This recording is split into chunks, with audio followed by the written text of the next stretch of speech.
Salam budaya. Tokoh kita kali ini seorang seniman yang betah tinggal di negeri orang. Bahkan boleh dikata sangat betah tinggal di negeri orang.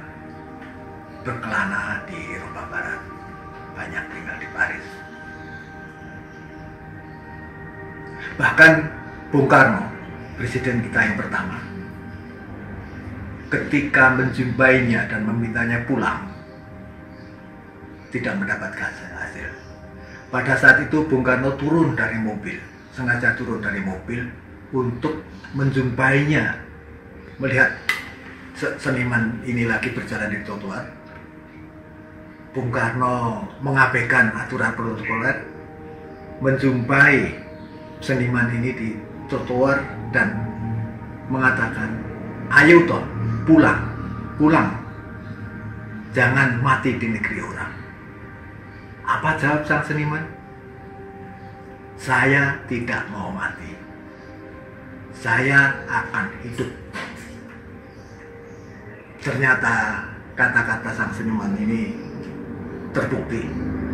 Dia berumur panjang, sangat panjang. Lahir di Medan tanggal 3 September tahun 1908. Dia tutup usia di pinggir kota Paris tanggal 13 Oktober 2008. Pada saat ulang tahunnya yang ke-100, sejumlah teman senimannya di Jakarta menyelenggarakan sebuah pameran peringatan ulang tahunnya 100 tahun, menampilkan lebih dari 50 buah karya lukisnya di Galeri Nasional. Pelukis tersebut adalah Salim. Tidak saya jumpai catatan yang sahih apakah laki berdarah Persia dari ayah dan berdarah Melayu dari pihak ibu ini pernah menikah. Sebuah informasi yang mampir hanya menyebutkan bahwa ia tinggal di sebuah apartemen di pinggir kota Paris yang penuh dengan burung merpati. Tentu saja dengan seketika orang bisa membayangkan suasana yang romantis. Kalau itu benar, sungguh menarik karena bisa dikatakan bahwa gaya hidupnya, langkah hidupnya, hobinya sejalan dengan ungkapan artistiknya.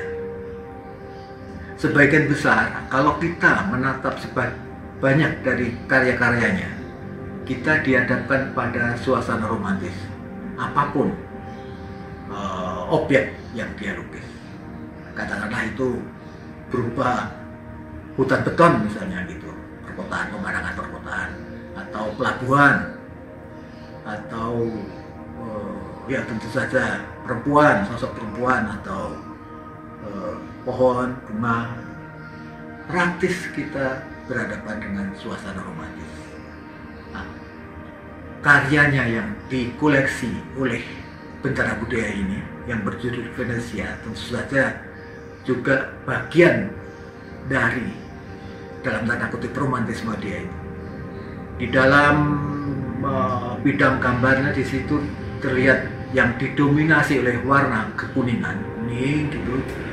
Dia menarik sejumlah garis vertikal dan horizontal yang dengan warna gelap. Tidak ada bentuk yang dituju yang bisa kita kenal secara jelas, tapi dia membangun citraan, bangunan tentu saja sosok-sosok imajiner di situ yang mensyaratkan, mensugestikan kesan sebuah pelabuhan. Venesia sangat populer tentu saja. Karya-karyanya banyak dikoleksi oleh orang-orang di Eropa, cukup terkenal konon kabarnya. Tapi kemungkinan bukan itu sebabnya kenapa pelukis Salim sangat betah di sana. Ya sangat cocok saja. Kita tidak tahu persis seperti apa. Tapi bukan berarti pelukis Salim jauh dari negerinya sedih hati. Pelukis Salim banyak bergaul rapat dengan sejumlah aktivis pergerakan nasional ketika Republik Indonesia belum ada.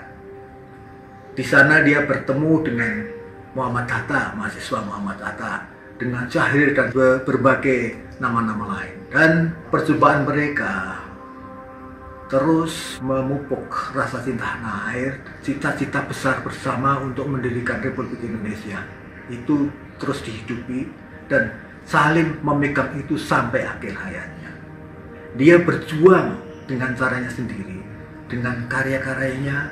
Dia melakukan diplomasi budaya karena banyak sekali pameran yang dia lakukan, baik di Belanda, di Swiss, dan di berbagai tempat yang lain, dan cukup mendapat tempat di sana. Tahun 32, Salim mudik sebentar ke Indonesia. Waktu itu namanya Hindia Belanda, dan merasa tidak puas dengan sikap-sikap pemerintah Hindia Belanda. Misalnya, pemerintah Hindia Belanda mendirikan pusat kebudayaan Eropa yang memisahkan dan meminggirkan seniman dan kebudayaan setempat. Itu dia menyatakan protesnya. Ketika bekerja di sebuah pabrik, sebuah perusahaan iklan di Batavia, ia dipaksa membuat karya iklan untuk sebuah pusat renang rekreasi yang khusus hanya untuk orang Eropa. Tentu saja ini bertentangan dengan prinsipnya. Maka ia seketika cabut dari perusahaan iklan tersebut dan kembali ke Perancis tahun 36, dan kemudian jarang pulang kembali. Tentang soal ini ada ungkapan dari Profesor Dr. Tuti Kirati, sahabatnya, yang juga seorang pengajar di UI, yang menyatakan bahwa ketika tahun 48 Belanda melakukan agresi kedua ke Indonesia, ke Indonesia, Salim langsung memutuskan membatalkan pameran lukisannya di Belanda. Itu bentuk protes dia yang sangat keras. Seorang pelukis seperti Salim membatalkan pameran itu tentu punya arti, karena posisi dia sebagai seniman sudah cukup kuat. Bagaimana dia mencapai posisi yang kuat di tengah persaingan begitu banyak pelukis bagus di Eropa? Nah, saya kira ada urusan dengan pendidikannya. Menarik. Pada umur 11 tahun, dia sudah berangkat ke Belanda, ikut orang tua angkatnya yang berkebangsaan Jerman dan Belanda. Lulus SMA di sana. Tahun 28 dia ke Paris, kemudian belajar melukis di Académie de la Grande Sommière, dan kemudian dia setengahnya magang atau bekerja pada studio dari seorang pelukis yang sangat terkenal, Fernand Léon, antara tahun 29 sampai 32. Di situ tentu banyak sekali kesempatan dia bertemu dengan berbagai seniman yang serius, yang sangat berpengaruh pada masa itu. Salim terus-menerus bekerja, melukis terus-menerus dan berpameran di mana-mana, termasuk pameran di Indonesia. Pamerannya di Indonesia itu dalam catatan saya, sejak tahun 52 dia pameran tunggal di Indonesia. Sejak tahun 48 dia pameran tunggal di Prancis, Belanda, Swiss, Belgia, dan Jepang. Cukup banyak pameran. Penghargaan yang cukup tinggi bukan hanya dari kolektor, tapi datang dari badan-badan resmi seperti Festival Internasional de Paris Sud tahun 71, Penghargaan Nasional Prancis tahun 72 dan lain-lain. Saya kira perkenalan kita dengan pelukis Salim cukup sekian. Terima kasih.